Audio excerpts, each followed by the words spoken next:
بھائی خدا کا نام ہے مجھے مت بیچو، میں نے آپ کا کیا بگاڑا ہے؟ میں مسلسل روتے ہوئے اپنے بھائی کے سامنے منت سماجت کر رہی تھی، مگر صاف ظاہر تھا کہ میرے رونے کا اس پر کوئی اثر نہیں ہوا۔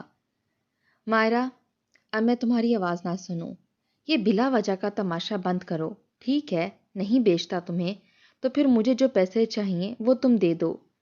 بھائی میں کہاں سے دوں آپ کو پیسے؟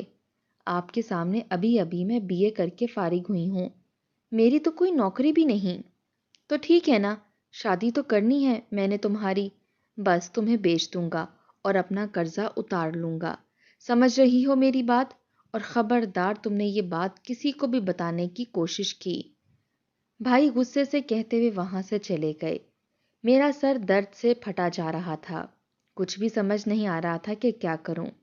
میرے پاس تو کوئی ایسی پناہ بھی نہیں تھی جہاں جا کے خود کو بچا سکوں۔ صحن میں بھابھی کھڑی نظر آئیں، میں بھاگ کر ان کے پاس گئی اور ان کے پیر پکڑ لیے۔ بھابھی خدا کا واسطہ ہے مجھے بچا لیں، بھائی مجھے بیچ دیں گے، وہ کبھی ایسے نہیں تھے، انہیں کیا ہو گیا ہے، اپنی بہن کو بیچنے کی بات کر رہے ہیں۔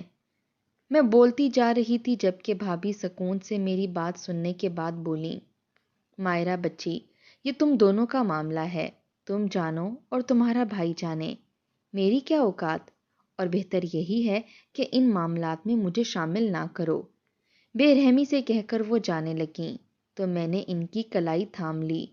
بھابھی پلیز میری مدد کریں، بھائی آپ کی بات مان جائیں گے۔ مائرہ تمہارے بھائی تو مان جائیں گے، مگر یہ بتاؤ وہ اپنا قرض کہاں سے چکائیں؟ 3 دنوں سے وہ پریشان ہیں، ادھر ادھر ہلکان ہو رہے ہیں، اور ویسے بھی وہ تمہیں کسی بازار میں تھوڑی بیچ رہا ہے، تمہاری شادی ہی کر رہا ہے۔ کیا تم نہیں چاہتی کہ تمہارے بھائی کے لیے آسانی ہو؟ تمہارا گھر بھی بسے گا اور بھائی کا قرض بھی اتر جائے گا۔ لیکن بھابھی مجھے ابھی پڑھنا ہے، مجھے ایم اے کرنا ہے۔ مائرہ آپ نے جو کرنا ہے وہ اپنے شوہر کے گھر جا کے کرنا، تمہارا شوہر بہت امیر ہے، اب پلیز مجھے تنگ نہ کرو، اپنے بھائی کو منا لو، اگر وہ مان جائے تو ٹھیک ہے۔ بھابھی اسپاٹ لہجے میں کہہ کر اپنے کمرے میں چلی گئیں اور دروازہ بند کر لیا تاکہ میں دوبارہ یہ باتیں نہ شروع کر دوں۔ میرے دل کو ایک دھچکا سا لگا، ابھی 2 دن پہلے ہی تو میں اپنا آخری پیپر دے کر آئی تھی، کتنی خوش تھی کہ اب ایم اے بھی کروں گی، مگر زندگی نے میرے لیے یہ سب سوچا تھا، اس کا مجھے اندازہ نہیں تھا۔ میں اپنے کمرے میں جانے لگی تو دیکھا پڑوسن دیوار سے جھانک رہی تھی۔ مجھے اس پر بہت غصہ آیا کیونکہ وہ ہمیشہ لڑائی کے وقت دوسروں کے گھروں میں جھانکتی تھی، مگر میں خاموش رہی کیونکہ جانتی تھی کہ اگر کچھ بولی تو سارا غبار اسی پر نکال دوں گی، جبکہ اس کا قصور نہیں تھا۔ میری اماں اور ابا کا انتقال ہو چکا تھا، صرف بھائی ہی تھے جنہوں نے مجھے پالا۔ جب اماں ابا کا انتقال ہوا تب بھائی کی شادی ہو چکی تھی، میں کم عمر تھی، بھائی نے مجھے اپنی اولاد کی طرح پالا، مگر آج وہ مجھے بیچنے کی بات کر رہا تھا۔ یہ سب کچھ ہضم کرنا میرے لیے ناممکن ہو گیا تھا۔ پوری شام میں اسی دکھ میں رہی۔ بھائی آئے تو میں نے دوبارہ بات کرنے کی کوشش کی، وہ سختی سے بولے، مائرہ اب یہ بات دوبارہ مت چھیڑنا، کل تمہاری رخصتی ہے، یہ سوچنے کی بجائے کہ مجھے مناؤ، یہ دعا کرو کہ تمہارا نصیب اچھا ہو، ہم تمہاری شادی ہی کر رہے ہیں، تو کیا یہ بہتر نہیں کہ اس سے ہمیں بھی فائدہ ہو؟ آخر تمہیں پالا پوسا ہے، تم پر اتنے خراجات کیے ہیں۔ میں خاموشی سے کمرے میں واپس گئی، ابھی مجھے نیند آ رہی تھی جب بھائی اور بھابھی کے کمرے سے لڑنے کی آواز آئی۔ میں بھاگ کر باہر نکلی تو ایک جملہ سنائی دیا، یہ کون سے قرضے ہیں جو تم نے چکانے ہیں اور مجھے علم نہیں؟ بھابھی غصے سے پوچھ رہی تھیں۔ بھائی نے سختی سے جواب دیا، جو بھی قرضے ہیں کل مائرہ کی رخصتی کے بعد تمہیں بتا دوں گا، ابھی میرا دماغ خراب مت کرو۔ اسی وقت بھائی کمرے سے نکلے اور صحن میں مجھے کھڑا دیکھا، وہ کچھ کہنے کو رکے پھر سر جھٹک کر میرے قریب سے گزر گئے۔ ان کا یہ رویہ مجھے اندر سے توڑ گیا۔ میں اپنے کمرے میں گئی تو دیکھا بھابھی بستر پر سر تھامے بیٹھی تھیں۔ میں نے دروازہ بجایا، وہ چونکیں، پھر لمحے بھر میں ان کے چہرے کے تاثرات بدل گئے۔ کیا بات ہے مائرہ، کوئی کام تھا؟ نہیں بھابھی، بس آپ اور بھائی لڑ رہے تھے۔ مائرہ، میں زیادہ باتیں نہیں پوچھوں گی، صرف اتنا بتاؤ، جب تمہارے بھائی اور تمہارے درمیان لڑائی ہو رہی تھی تو کیا میں نے دخل اندازی کی؟ میں نے تم دونوں کے درمیان کوئی بات کی؟ نہیں بھابھی، میں ہی آپ کے پاس آئی تھی۔ پھر تم کیا سوچ کر ہماری لڑائی میں کود پڑی ہو؟ وہ انتہائی غصے سے دیکھ رہی تھیں۔ میں شرمندہ ہو گئی۔ وہ آپ میری وجہ سے لڑ رہی تھیں۔ مائرہ، اس وقت مجھے تم سے یا کسی سے کوئی بات نہیں کرنی، پلیز میرے کمرے سے چلی جاؤ۔ بھابھی کا لہجہ سرد تھا۔ میں نے کبھی سوچا نہیں تھا کہ وہ اتنی سخت بھی ہو سکتی ہیں۔ مجھے ان کے ساتھ رہتے ہوئے 3 سال ہو چکے تھے اور انہوں نے کبھی نہ زیادہ محبت دکھائی نہ زیادہ سختی، ہمیشہ نپے تلے انداز میں بات کی۔ میں شرمندہ ہو کر واپس اپنے کمرے میں چلی گئی۔ پوری رات ہم تینوں نے جاگ کر گزاری۔ رات کے تیسرے پہر مجھے بے چینی ہونے لگی۔ پہلے تو میں کمرے میں چکر لگاتی رہی، پھر جب کیفیت بڑھنے لگی تو باہر نکل آئی۔ صحن میں دیکھا بھابھی چارپائی پر لیٹی ہوئی تھیں، شاید سو بھی رہی تھیں۔ میں انہیں تنگ کرنا مناسب نہ سمجھتے ہوئے واپس آ گئی۔ صبح میری آنکھ ایک شور سے کھلی۔ تقریباً فجر کے وقت جا کر مجھے نیند آئی تھی۔ اب آنکھ کھلی تو کافی شور تھا۔ گھبرا کر باہر نکلی تو دیکھا محلے کی عورتیں ہمارے صحن میں موجود تھیں، آپس میں باتیں کر رہی تھیں۔ یہ منظر میرے لیے بہت عجیب تھا۔ ایسا پہلے کبھی نہیں ہوا تھا، سوائے امی ابو کے انتقال کے وقت۔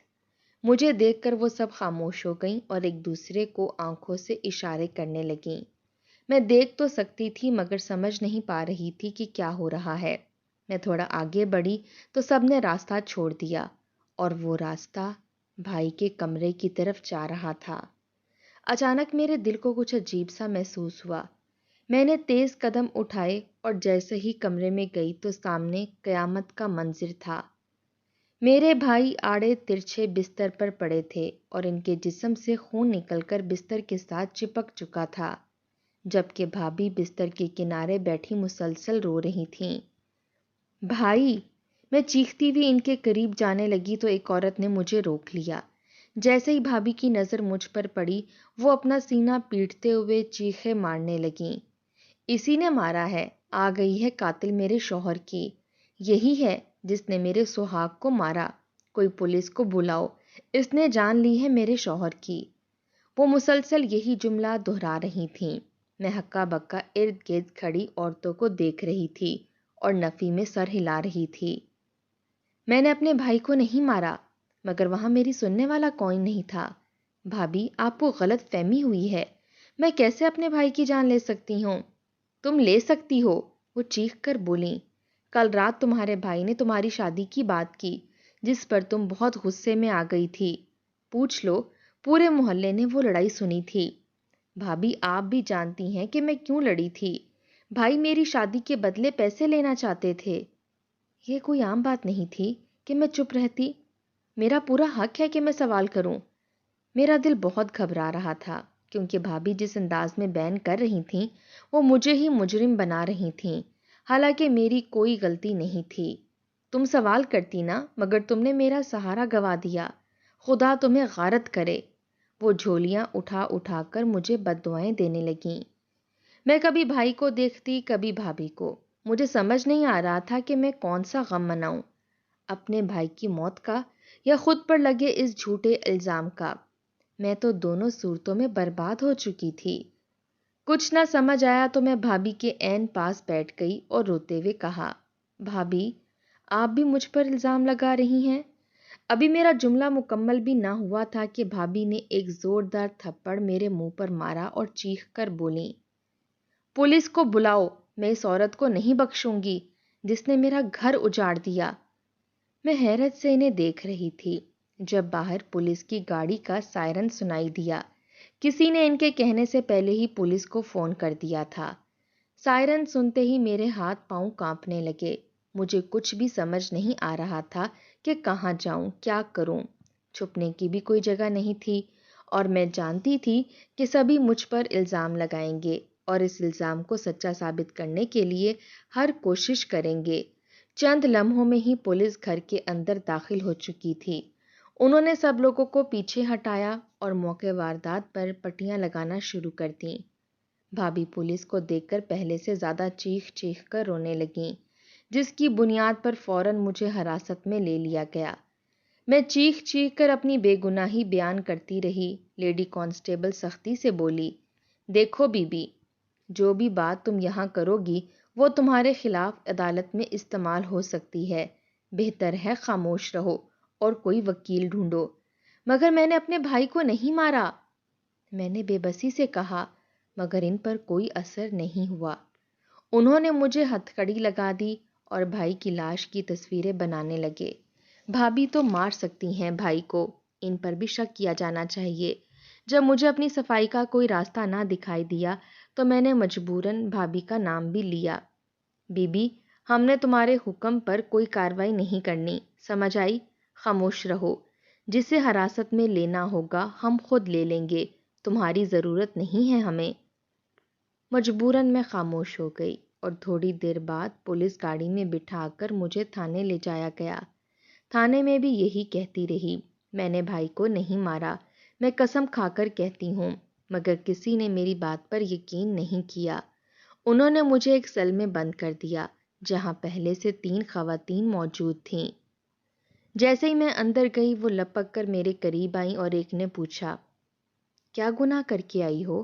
میں روتے ہوئے بولی، میرے بھائی کی موت کا الزام لگا ہے مجھ پر، چل کچھ نہیں ہوتا۔ ایک عورت نے میرے کندھے پر ہاتھ رکھتے ہوئے کہا۔ میں بکھلا گئی، کیوں کچھ نہیں ہوتا؟ میں نے اپنے بھائی کو نہیں مارا۔ تب دوسری عورت مسکراتے ہوئے بولی، مارا ہے یا نہیں، اب یہ لوگ تجھے ایسے جانے تو نہیں دیں گے۔ میں خاموش ہو گئی۔ تیسری عورت نرمی سے بولی، کیا تجھے کسی پر شک ہے یا تو اصل میں مجرم کو جانتی ہے؟ اس وقت میرا دماغ پھٹ رہا تھا، میں نے کوئی جواب نہیں دیا اور ایک طرف ہو کر دیوار سے سر ٹکا کر بیٹھ گئی۔ تینوں خواتین نے مزید تنگ کرنا مناسب نہ سمجھا اور خاموشی سے اپنے کاموں میں لگ گئیں۔ جیسے ہی میں تنہا بیٹھی، بھائی کی موت کا غم مجھ پر حاوی ہو گیا۔ پہلے آنسو نکلے، پھر چیخیں۔ میں ایک کونے میں بیٹھ کر بین کرتی رہی۔ میرا بھائی مر چکا تھا اور یہ بات مجھے اس کی میت دیکھ کر نہیں بلکہ اس تھانے کی کوٹری میں بیٹھ کر محسوس ہو رہی تھی۔ اس وقت یہی بات ذہن میں گونج رہی تھی، میں نے بھائی کو نہیں مارا۔ تنہائی ملی تو غم چیخوں میں بدل گیا۔ جیسے جیسے میرے رونے کی شدت بڑھتی گئی، میرا جسم بری طرح سے کانپنے لگا۔ تبھی لیڈی کانسٹیبل آئی اور سختی سے بولی، یہ تیرا گھر نہیں ہے جہاں بیٹھ کر بین کر رہی ہے، خاموش ہو جا، پورے تھانے کو سر پر اٹھا رکھا ہے۔ میں چیخ کر بولی، بھائی مرا ہے میرا۔ مرا نہیں ہے، تو نے مارا ہے، اور اب یہ ڈرامے مت کر۔ وہ بے رحمی سے بول کر چلی گئی۔ میرے دل کی شدت سے دھڑکن تیز ہو چکی تھی، رونے کی شدت میں مزید اضافہ ہو چکا تھا۔ میں نے دوپٹے کا پلو منہ میں دیا اور چیخیں مار مار کر رونا شروع کر دیا تاکہ آواز باہر نہ جائے۔ کافی دیر تک رونے کے بعد میں نڈھال ہو کر بیٹھ گئی۔ ایک دن گزرا، پھر دوسرا، پھر تیسرا، اور میرا حال پوچھنے کوئی نہ آیا۔ لگ رہا تھا جیسے صدیوں سے اس کوٹری میں بند ہوں۔ میرا بھائی قبروں میں جا چکا تھا اور اب اس دنیا میں میرا کوئی نہیں بچا تھا۔ تیسرے دن شام کو لیڈی کانسٹیبل مجھے ملوانے لے گئی، کہا تمہاری ملاقات آئی ہے۔ میں خاموشی سے چلی گئی۔ سامنے بھابھی سیاہ چادر میں لپٹی بیٹھی تھیں۔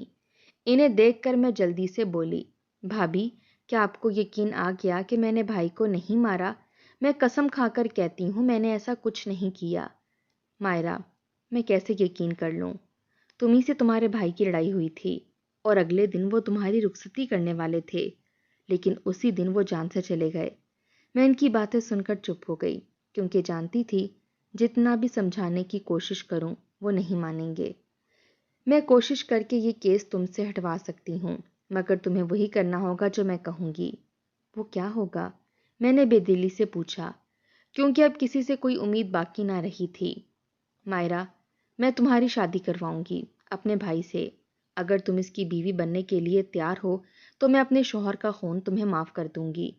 ان کی بات سن کر میرا دماغ بھگ سے اڑ گیا۔ ان کا بھائی؟ وہ پیدائشی معذور جس کے منہ سے رال ٹپکتی تھی، جو خود سے واش روم بھی نہیں جا سکتا تھا۔ کیا وہ اس سے میری شادی کرانا چاہتی تھیں یہ سوچ کر میرا دماغ پھٹنے لگا۔ بھابھی، آپ نے یہ سوچا بھی کیسے؟ میں ایسا ہرگز نہیں کروں گی۔ جب میں نے بھائی کو مارا ہی نہیں تو بلا وجہ سزا کیوں کاٹوں؟ اندھی ہو چکی ہو کیا مائرہ؟ دیکھ لو، میں تمہارا بھلا ہی چاہ رہی تھی۔ میں مولوی صاحب سے تمہارا نکاح پچھلی تاریخوں میں درج کروا کے کورٹ میں یہ ثابت کر دوں گی کہ تم بھی ذہنی طور پر ٹھیک نہیں ہو۔ اس طرح بڑی آسانی سے ہم بچ جائیں گے۔ اگر تمہارا نکاح کسی عام انسان سے کرتی ہوں تو وہ یہ بات کبھی بھی قبول نہیں کرے گا، اور اگر یہی نکاح اپنے معذور بھائی کے ساتھ کروں گی تو سبھی تمہیں پاگل سمجھنے میں ایک لمحہ بھی نہیں لگائیں گے۔ اس طرح تم اپنے بھائی کے کیس سے بڑی آسانی کے ساتھ نکل آؤ گی۔ بھابھی، آپ یہ سب کچھ کہتے ہوئے بالکل بھی اچھی نہیں لگ رہی۔ کم از کم آپ کو تو مجھ پر یقین کرنا چاہیے۔ دنیا نہیں کرتی تو مجھے دنیا کی پرواہ نہیں، لیکن آپ نے تو مجھے ماں بن کر پالا ہے، تو کیا آپ کو لگتا ہے کہ میں اپنے بھائی کی جان لے سکتی ہوں؟ وہ کندھے اچکا کر بولی، مائرہ، جو کچھ میرے اور میرے شوہر کے ساتھ ہوا ہے، اس کے بعد میں کسی پر بھی اعتبار نہیں کر سکتی۔ مجھے کیا پتا کہ رات کے اندھیرے میں تم نے انہیں تکلیف نہیں پہنچائی۔ اب تو میں خود پر بھی اعتبار کرنے سے ڈر رہی ہوں۔ 2 دن ہیں تمہارے پاس، اچھی طرح سوچ لو۔ اتوار کی شام کو آؤں گی، تب اپنا فیصلہ مجھے بتا دینا۔ تب تک کے لیے اللہ حافظ۔ یہ کہہ کر انہوں نے اپنی چادر اچھے سے اوڑھی اور وہاں سے چلی گئیں۔ پیچھے میں حیرت سے ان کی باتوں کو سوچنے لگی۔ جب کانسٹیبل نے مجھے وہاں سے اٹھا کر واپس بند کر دیا، کتنی ہی دیر میں یہ سب کچھ سوچتی رہی جب اچانک میرا جسم ہولے ہولے کانپنے لگا۔ پہلے تو میں نے نظر انداز کر دیا، لیکن جب میری کیفیت بدلنے لگی تو میں نے اپنا دوپٹہ اچھے سے اپنے اوپر لپیٹ لیا تاکہ مجھے ٹھنڈ نہ لگے۔ وہاں موجود ایک خاتون جس کا نام روبینہ تھا میرے پاس آئی اور پوچھا، پریشان لگ رہی ہو، کس سے مل کر آئی ہو؟ میں نے انہیں پوری بات تو پہلے ہی بتا دی تھی، پھر انہوں نے یہی کہا کہ تمہارے بھائی کو تمہاری بھابھی نے نہیں مارا، سو میں نے ان کی باتوں پر زیادہ دھیان نہیں دیا۔ پریشان مت ہو، اپنے لیے دعا کرو، اللہ سے مدد مانگو، تم دیکھنا تمہارا مسئلہ کیسے حل ہوتا ہے۔ آپ نے بھی تو دعا مانگی ہوگی اللہ سے، تو پھر آپ ابھی تک یہاں کیوں موجود ہیں؟ آپ کو بھی تو یہاں سے نکل جانا چاہیے۔ میں اس وقت انتہائی باغی ہو چکی تھی۔ ہر شے میں مجھے مایوسی کے علاوہ کچھ بھی دکھائی نہیں دے رہا تھا۔ تبھی میں نے یہ جملے بھی انتہائی سخت لہجے میں کہے، جس پر وہ مسکراتے ہوئے بولی، لڑکی، اللہ کے ہر امر میں راز چھپا ہوتا ہے، کیا پتا میں یہاں پر تمہاری رہائی کے لیے ہی بند ہوں۔ میں نے تیزی سے اس عورت کو دیکھا جو مسکرا رہی تھی، اور اس کی مسکراہٹ کوئی عام مسکراہٹ نہیں تھی، بلکہ اس میں واقعی کوئی راز چھپا ہوا تھا، حتیٰ کہ اس کی آنکھیں بھی بہت زیادہ چمک رہی تھیں۔ ایک لمحے کے لیے تو میں اس عورت سے ڈر گئی، جس پر وہ ہنس کر بولی، ارے پگلی، تم تو ڈر گئی ہو، چلو کوئی بات نہیں، میں کہہ رہی ہوں نا، دعا کرو، وہ رحمان ہے، وہ تمہاری دعا ضرور سنے گا، بس تھوڑا انتظار کرو، دیکھنا جو مجرم ہے وہ خود بخود سامنے آ جائے گا۔ میں نے اس بات میں سر ہلا دیا، لیکن ابھی تک یہ نہ جان پائی کہ دعا کیسے کروں۔ مجھے شرمندگی ہو رہی تھی، اور رب کے سامنے جانے سے بھی، کیونکہ میں نے اپنی پریشانی میں بہت بڑے بڑے جملے بول دیے تھے۔ یہ بات میں نے اس عورت کو تو نہیں کہی، لیکن خاموشی سے اپنے گھٹنوں پر سر ٹکا کر بیٹھ گئی۔ وہ بھی باقی دونوں خواتین سے باتیں کرنے لگی۔ مجھے کچھ عجیب سا لگ رہا تھا، جیسے یہ سب کچھ سمجھانے کے لیے ہو رہا ہے، یا شاید مجھے کسی شر سے بچایا جا رہا ہے۔ یہ جو کچھ بھی تھا، میں واضح طور پر نہیں جان پا رہی تھی۔ ایک دن یوں ہی بیت گیا، نہ میں نے دعا کی نہ ہی کچھ اور۔ اتوار کا دن بھی ایسے ہی نکل گیا۔ تبھی شام میں میری بھابھی واپس آئیں اور مجھ سے جواب مانگا۔ کون سا جواب؟ میں نے سنجیدگی سے پوچھا، تو وہ اسپاٹ لہجے میں بولی، کیا تمہیں میرے بھائی کے ساتھ یہ نکاح قبول ہے جو تمہیں ان سب معاملات سے بچا سکتا ہے؟ بھابھی، جب میں نے یہ سب کچھ کیا ہی نہیں تو میں کیوں ڈروں؟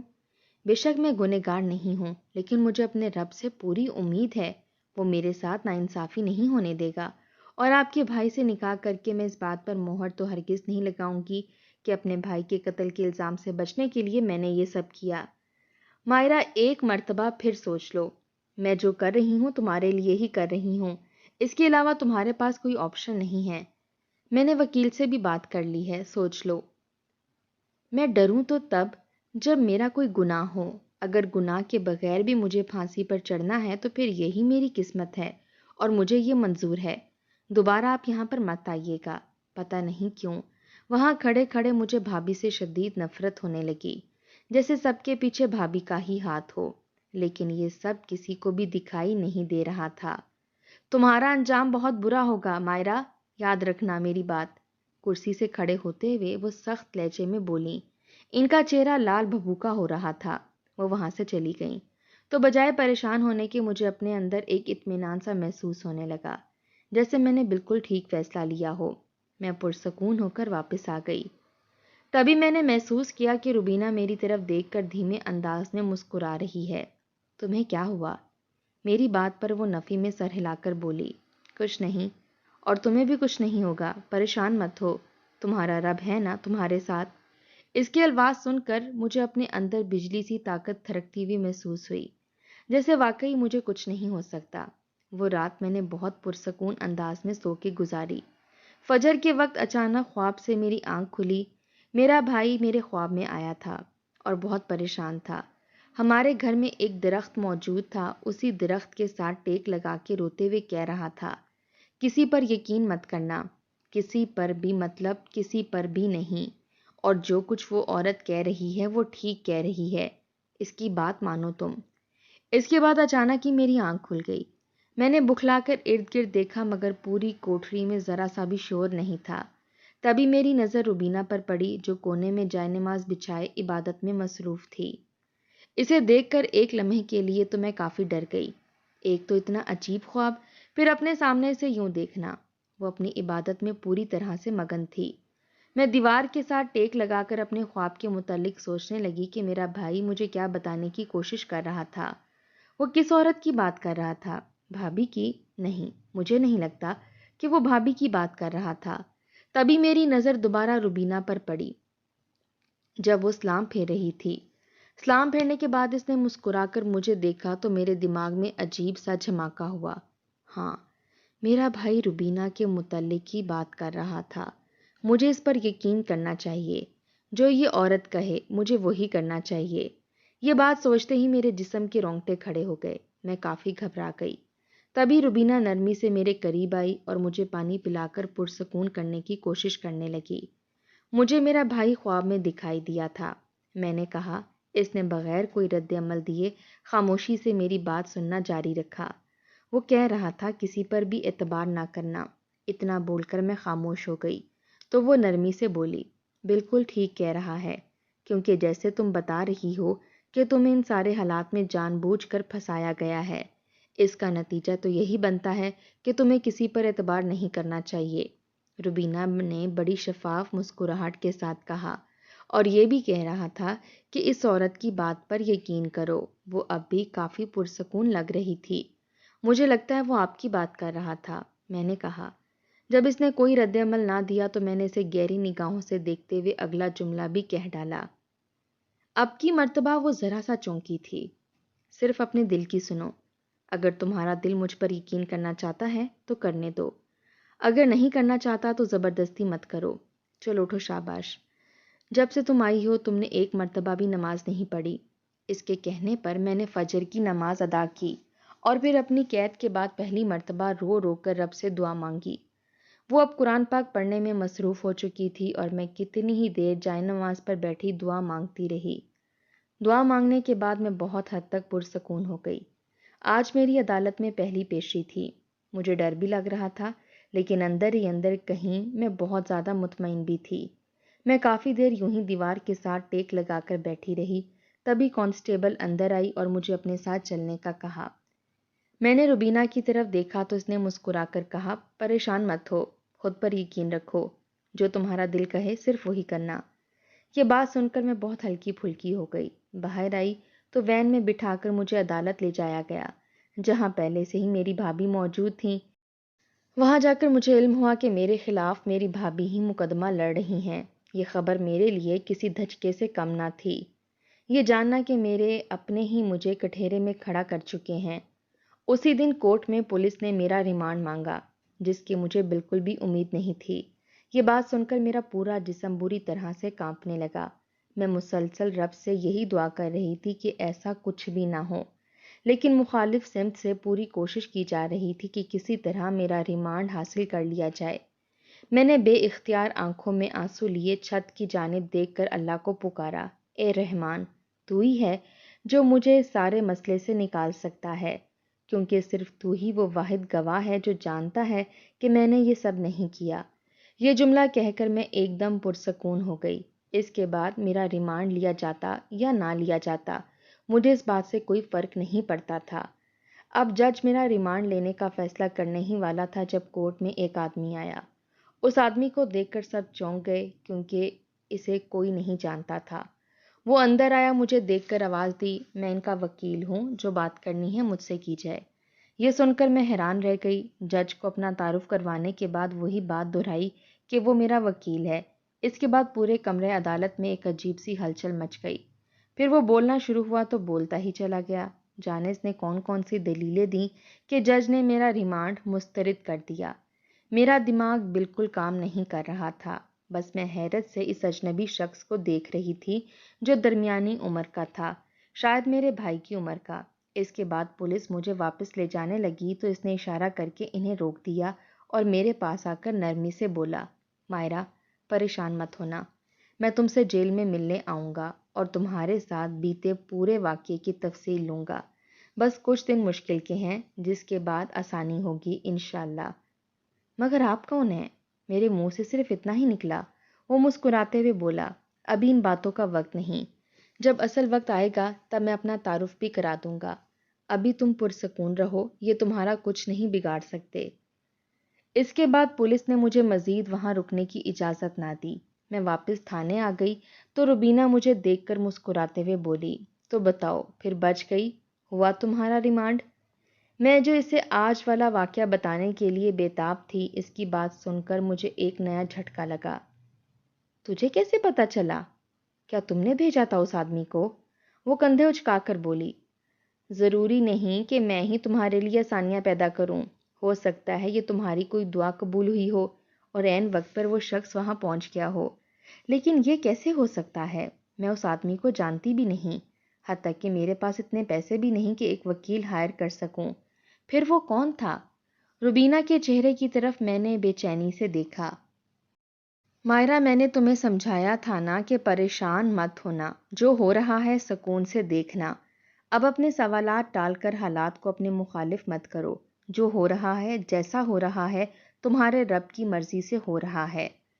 میں خاموشی سے اس کی بات سننے کے بعد بولی، تم مجھے عام انسان نہیں لگتی۔ اس پر وہ کھلکھلا کر مسکرائی اور بولی، عام تو تم بھی نہیں ہو، تبھی تو ہماری ڈیوٹی یہاں لگی ہے۔ کیا مطلب؟ میں نے ناسمجھی سے پوچھا۔ وہ مسکراتے ہوئے بولی، تم ابھی نہیں سمجھو گی اور بہتر ہے اس جانب دھیان نہ دو، صرف رب سے دعا کرو۔ اس وقت مجھے روبینہ سے عجیب سا خوف محسوس ہوا، پتہ نہیں کیوں، مگر وہ مجھے کوئی عام انسان نہیں لگ رہی تھی، جیسے وہ ہر بات سے واقف ہو۔ وہ مڑنے لگی تو میں جلدی سے بولی، تم جانتی ہو نا کہ میں نے اپنے بھائی کو نہیں مارا؟ روبینہ نے پلٹ کر مجھے دیکھا اور نرمی سے بولی، جب تم یہ بات کہہ رہی ہو تو مجھے تمہاری بات پر یقین ہے۔ نہیں، میری بات کا یقین نہیں کرو، تمہیں علم ہے نا، تم دیکھ سکتی ہو، بتاؤ، جانتی ہو نا میں نے نہیں مارا؟ اس بات پر وہ مسکرا کر واپس پلٹ گئی۔ میرے جسم کے سارے بال کھڑے ہو چکے تھے، وہ واقعی کوئی عام انسان نہیں تھی۔ میں اپنے ہی شک و شبہ میں مبتلا تھی جب کانسٹیبل مجھے ملاقات کے لیے کمرے میں لے گئی۔ مجھے امید تھی کہ شاید بھابھی آئی ہوں گی، لیکن وہاں تو وہی وکیل بیٹھا تھا جس نے آج مجھے بچایا تھا۔ میں اسے غیر متوقع طور پر سامنے دیکھ کر بس اتنا ہی کہہ سکی، جی؟ کیوں؟ آپ کو یقین نہیں تھا کہ میں آؤں گا؟ نہیں، ایسی بات نہیں۔ چلیں اب مجھے پورا واقعہ بتائیں، اس رات کیا ہوا تھا تاکہ میں کیس اچھی طرح تیار کر سکوں۔ میں نے اس رات والے پورے واقعے کا ذکر وکیل سے کیا۔ سننے کے بعد وہ اپنے نرم لہجے میں بولا، کیا آپ کو اپنے بھائی پر یقین نہیں تھا کہ وہ آپ کے لیے اچھا فیصلہ لے سکتا ہے؟ میں چونک گئی۔ آپ کیا کہنا چاہتے ہیں؟ یہی کہ آپ کو کیا لگا کہ وہ واقعی آپ کو بیچ دے گا؟ ہاں، اس وقت ایسی ہی بات لگ رہی تھی۔ بھائی بہت غصے میں تھے، میری ایک بات بھی نہیں سن رہے تھے۔ کیا وہ آپ سے ناراض تھے؟ کیا آپ نے کوئی ایسی بات کی تھی جس سے انہیں غصہ آیا؟ نہیں، میں نے کچھ بھی نہیں کہا تھا۔ وہ باہر سے آئے اور تبھی بہت غصے میں تھے۔ تو آپ کو کیوں لگا کہ وہ آپ سے ناراض ہیں؟ ہو سکتا ہے کچھ اور معاملات ہوں، یا وہ واقعی آپ کے بھلے کے لیے شادی کروا رہے ہوں۔ میں اس کے سوالات سے شش و پنج میں پڑ گئی۔ وہ سوال ہی ایسے کر رہا تھا، کیا آپ کو کسی پر شک ہے جو آپ کے بھائی کو مار سکتا ہے؟ ہاں، اپنی بھابھی پر۔ اس رات ان دونوں کی لڑائی ہوئی تھی۔ جب آدھی رات کو میں باہر نکلی تو وہ صحن میں ہی موجود تھیں۔ میں نے جو کچھ یاد تھا سب اسے بتا دیا۔ وہ غور سے میری ہر بات سن رہا تھا۔ کیا اس کے بعد جیل میں آپ سے بھابھی ملنے آئیں؟ میں نے پچھلی ملاقات کا ذکر کیا، کیسے وہ اپنے معذور بھائی سے نکاح کی بات کر رہی تھیں۔ یہ سن کر وکیل کے چہرے پر عجیب سی مسکراہٹ آئی اور وہ فائل بند کرتے ہوئے بولا، بس آپ پریشان نہ ہوں، اب یہ کیس میں خود حل کروں گا، آپ صرف اللہ پر بھروسہ رکھیں۔ میں واپس اپنے سیل میں آئی تو روبینہ اب بھی مسکرا رہی تھی۔ مجھے بڑا اچنبھا ہوا تو میں سیدھا اس کے پاس گئی اور جا کر پوچھا، کون ہو تم؟ مجھے سچ سچ بتاؤ۔ اپنی نرم مسکراہٹ کے ساتھ وہ بولی، مجھے اللہ پاک نے تمہاری مدد کے لیے بھیجا ہے تاکہ میں تمہیں پرسکون کر سکوں۔ وہی بات ہے نا، ہمارا رب بہت سونا ہے، جب ہم اس سے کچھ مانگتے ہیں تو وہ ہمیں کبھی بھی مایوس نہیں کرتا۔ تم پریشان مت ہونا، اس سارے کیس سے بڑے آرام سے نکل جاؤ گی اور کوئی ساتھ بھی بہت اچھا ملے گا تمہیں۔ میرے سارے سوال ختم ہو چکے تھے اور میں سمجھ گئی تھی کہ روبینہ کو وہاں واقعی مجھے تسلی دینے کے لیے بھیجا گیا تھا۔ کیا تم بتا سکتی ہو میرے بھائی نے کس کا قرضہ دینا تھا؟ وہ سنجیدگی سے بولی، مائرہ، وقت سے پہلے جاننے کی کبھی بھی کوشش مت کرو۔ یہ سب تمہارے سامنے کھل جائے گا، مگر ذرا سا وقت لگے گا۔ ابھی میں تمہیں کچھ بھی نہیں بتا سکتی۔ میں خاموش ہو گئی۔ اس کے بعد واقعی میں نے اس سے کچھ بھی نہ پوچھا۔ میری اگلی پیشی پر میرے وکیل نے اپنی پوری محنت سے میرا کیس لڑا اور اسی پیشی کے دوران اس نے یہ بات ثابت کرنے میں ایڑی چوٹی کا زور لگا دیے کہ قتل میری بھابھی نے کیا ہے، کیونکہ مائرہ کا بھائی اس کی کہیں اور شادی کرنا چاہتا تھا، مگر اس کی بھابھی اپنی نند کا نکاح اپنے معذور بھائی سے کروانا چاہتی تھیں۔ اسی دوران ان دونوں کی جھڑپ ہو گئی تو بیوی نے اپنے شوہر کی ہی جان لے لی۔ اس سے پہلے میرے وکیل نے مجھے اچھے سے سمجھا دیا تھا کہ تم کوئی بات مت کرنا، بس جو میں کہوں اس کی ہاں میں ہاں ملانا۔ میں نے بھابھی کو دیکھا تو ان کے چہرے کی رنگت ایک دم سے فاق ہو چکی تھی۔ پتہ نہیں کیسی کیسی دلیلیں دے کر 3 پیشیوں میں ہی نہ صرف میرا کیس ختم ہو گیا بلکہ وہ کیس ہم جیت بھی چکے تھے، اور میرے وکیل نے یہ بھی ثابت کر دیا کہ واقعی میرے بھائی کو ان کی بیوی نے ہی مارا تھا۔ میں رہا ہو گئی تو میں نے اس وکیل کا شکریہ ادا کرنے اور اس کے دفتر جا کر اس کی فیس بھی پوچھنے کا ارادہ کیا تو وہ مسکرا دیا۔ بولا، بس فیس یہی ہے کہ آپ مجھ سے شادی کر لیں۔ یہ بات میرے لیے کافی حیران کن تھی۔ ایسے کیسے کر سکتے ہیں آپ یہ بات؟ میں نے چونک کر پوچھا تو وہ نرمی سے مسکراتے ہوئے بولا، مائرہ، میں نے یہ بات کورٹ میں نہیں آنے دی، مگر اب آپ سے مزید نہیں چھپا سکتا۔ آپ کے بھائی مجھ سے ہی آپ کا نکاح کرنا چاہتے تھے، کیونکہ انہیں اپنی بیوی کا ذہن کا علم ہو گیا تھا جو اپنے معذور بھائی سے آپ کی شادی کرنا چاہتی تھی۔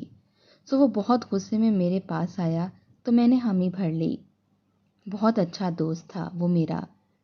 گھر جا کے اس نے یہ سب ڈرامہ کیا تاکہ اس کی بیوی اس پر پریشر نہ ڈال سکے اور پیسوں کی بات سن کر مان جائے، مگر اس نے پھر سے کھیل کھیلا، اپنے شوہر کو ہی قتل کر کے الزام تم پر ڈال ڈالا کہ تم ڈر جاؤ اور اس کے بھائی سے شادی کر لو۔